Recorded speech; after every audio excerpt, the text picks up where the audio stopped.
Hello, hello.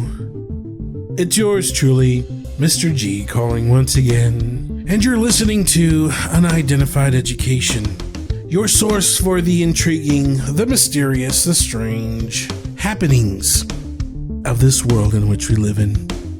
I'm your guide for today. The year is 2021, and we are in the very, very month of May, and months away from full disclosure of the UFO phenomenon. Thanks to the Trump administration, the government must declassify all reports. We'll see how that goes. Do not be alarmed by these sudden changes, for we are in season 2 of Unidentified Education. You just gotta change it up. Just gotta change it. I'm all about change. Life is about change. And if you're afraid of change, then you're afraid to move forward in life. It's just the way it is. But I'm still here. I'll still be weird. I'll still be me. And I just want you guys to stick with me, please, because I get attached. I have a great show for you guys. It's going to get weird. Might get a little cannibalistic, hint, hint. That's what my math teacher used to say. Hint, hint. I'm horrible at math till this day. Who isn't, right? Don't forget, it's Mother's Day on the 9th. And everyone just hang in there. I was at work the other day and a gentleman goes, "Hey, brother, just hang in, hang in there." I'm like, yeah, he knew how I was feeling. People always ask me, "Hey, Gilbert, how's it going?" And I'm like, it's going. It's uphill chugging. Uphill, but it's going. I used to, when I was younger, I'm like, "Oh, it's good. Thanks for asking. How are you?" No, not anymore. Me, I'm too. Let's go. And I'm glad I woke up. As you get older, I'm 34. I'm glad I got up today. Thank the Lord Jesus I got up today. I have CHF, so my days are numbered, but it's okay because you guys are with me. You guys are going to help me be strong. And moving on. And it's going to be all right. I think we're going through a quantum change, a quantum shift. Or either that or someone screwed up our timeline.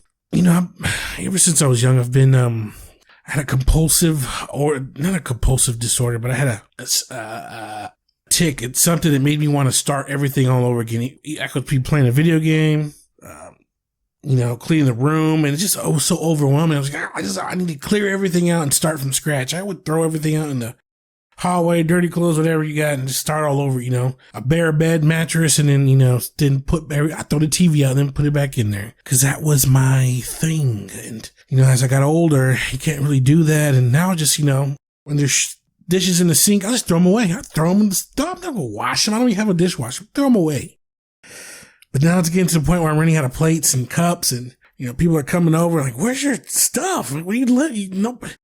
You don't have any more spoons?" I've been throwing them away. I don't want to wash them. And then, where are your cups, spoons? I bought drinks. You got ice? Yeah, old ice from the. God, all that shiz is in the trash. I got some ice cream and I ran out of bowls and thrown the bowls away, and so I used a Frisbee and I popped it upside down and just threw some I'm eating ice out of a Frisbee. But I'm gonna clean up. I'm gonna get better. Where was I? Let's go on. Okay. So, yeah, you guys, it's gonna be all right. We're gonna get through this. All right, I'll be back after a word from our sponsor. I was tied up, and he basically looked over my body and said to me, "Where should I put my initials on you?" Armie Hammer is currently facing cannibalistic desires. Paige Lorenz says Hammer's shocking behavior escalated over the 4 months they were together. He was a cannibal who fantasized about eating people. He wanted to eat my ribs. He wanted to find a doctor in Los Angeles to remove my ribs, just eat them, to smoke them. He has a smoker at his house. He's obsessed with meat. He was a cannibal who fantasized about eating people.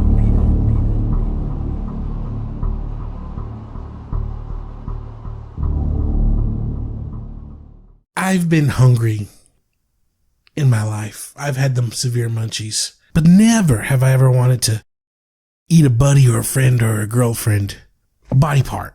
And you grow up watching movies, and, I would go down, I would go to the local video vault, the video store, and me and my sister would rent, we'll rent a cartoon, and then we'll rent a scary one. I mean, like a scary one, like Return of the Living Dead or a Cemetery Man. Yeah, I would head down right to the horror section, and we would get a pizza from the Domino's, and then we would go, we'd look hours in that store, and we would always rent like the same thing, Labyrinth, and I would rent Return of the Living Dead, and then, because we like to be scared, but you learn that, that it was all just make-believe and special effects. And we would go to bed and have nightmares, but it'll be fine, because we all knew that it was make-believe. But no, it's all real. As you get older, you learn it's all real. There are crazy people in Hollywood. Crazy, crazy people.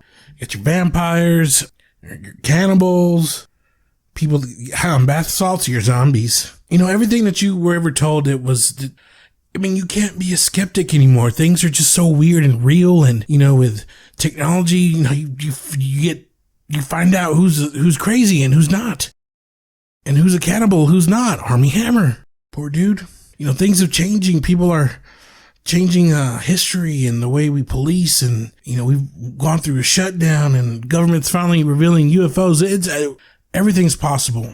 Everything. So this man, distinguished actor, Armie Hammer, he was going to be Batman. And, you're proven innocent to court of law. I'm not one to judge. Don't get mad, but I'm not siding with him, because I do love some smoked ribs, but I'm not going to be too tiny. She was tiny, his girlfriend. He's a distinguished actor, a good actor. I liked, what's that movie, Lone Silver, Lone Ranger. It was all right, a little boring. Johnny Depp's cool in it, but, he grew up rich family, the Armie Hammer family, I think. His dad's businessman, and then it says, I read that he moved to Dallas, Texas, represent. That's where I'm from, Dallas, Texas. Undisclosed location. And when he was approaching school age, they moved out to the Cayman Islands, and that's where the trouble probably began. That was like in 90 something, and explains everything. So you gotta feel for this guy, because this is what really happened.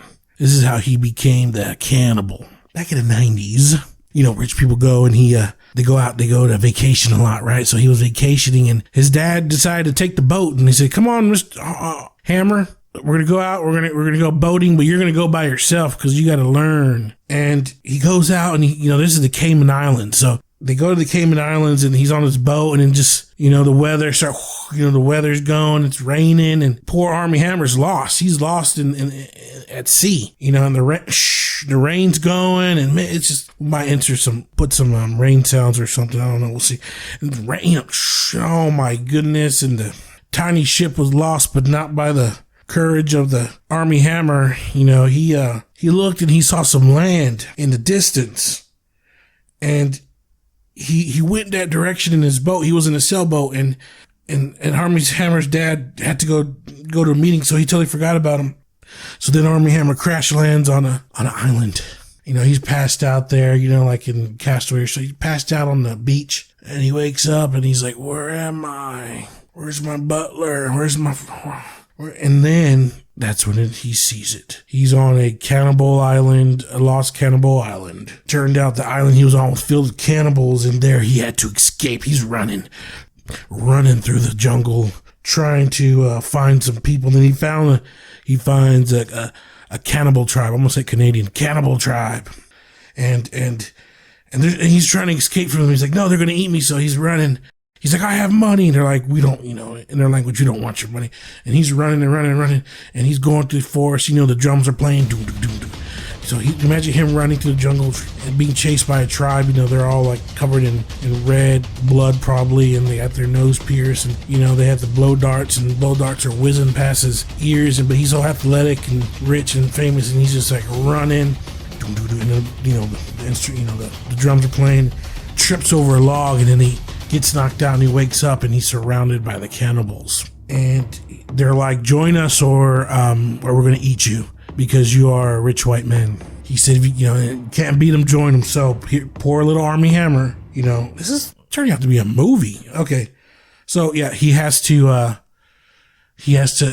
learn their cannibal ways. He spent, however long it took him to find his parents to find him, but till then he learned how to cook and capture, and, he would trap the tourists that would come in there and they would eat them, and he didn't want to do it, but he made a deal, and then after a while he started becoming one of them, learned their ways, and covered himself up, and he ended up marrying a fellow tribes lady, and then they said, you must go and you must teach the world our cannibal ways. And then,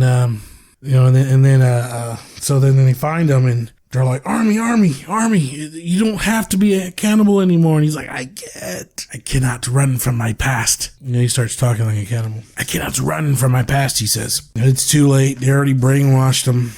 Poor old Armie Hammer. Now he's trying to cope with it. And, the man just texted, his mistress, his girlfriend, and wanted to drink her blood and carved his name in her. Oh, it was like drinking the blood. Oh, goodness. I feel so bad for her. And then, like I said, she was a tiny little frail thing. If you look her up, he wanted her ribeyes and that little thing. You've seen human riblets. What is he going to get? Maybe a slither of, not even a slither, like a thin slice of gristle. Not going to get much from her. He wanted those riblets too. Kept on asking her, let me have your ribs. Just let me take one. That's what it sounds like you're taking a branch because she was so skinny. Let me 2 ribs. They wanted to find a doctor, and then she would have woke up and realized that half of her ribs are gone. What happened? Well, Armie wanted more than one, so we took 3, 4 of them off. And oh my goodness, I'm not trying to judge the guy. You're innocent until proven guilty. Nothing happened. Oh, but it just shows you there's real cannibals and everything's real, and you can't be a skeptic anymore. This stuff is turning, like they said, Jumanji. Somebody done opened the game and too lazy to put it back. That's something I would do. Someone got to finish this Jumanji game because we're just, oh my goodness. So, they'll probably end up having them back. They're probably having them back in the movies in no time. We'll make, he's a cannibal. Yeah. Playboy Cannibal, the movie, they should write a script, Playboy Cannibal. Someone should write a script called Playboy Cannibal. Patent pending, but I want in on, I made up the title and I'm gonna the plot, so I need my dues.